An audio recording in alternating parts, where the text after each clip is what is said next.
Welcome to the Banker Lamp. Please enjoy the video. Start by clarifying what you need and why. You want relevance and trust, so list the beats that matter and the cadence you can follow. Once done, choose the formats you'll actually consume, skim-friendly or long-form, and rank credibility signals like transparency and sourcing. Make sure to note deal-breaker practices, for example, anonymous sourcing without evidence. This first step focuses your selection process, so later comparisons are fast and objective. Now compare candidates against your priorities. Look at how they source stories, whether they publish corrections, and if reporters are named. Once you have 3 to 5 options, sample the same story across them to gauge bias and depth. Pay attention to tone and production style because you'll be more consistent with a style you tolerate.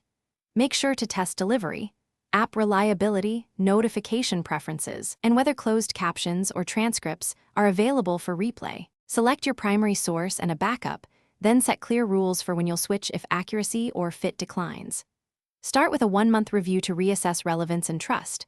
Once comfortable, automate alerts and foldering so you don't drown in noise. If problems arise, verify reporter credentials, look for corrections, and clear app cache or update subscriptions. If bias or errors persist, replace the source quickly to keep your information diet healthy and reliable. Thanks for watching. If this was helpful, leave a like and consider subscribing. See you next time.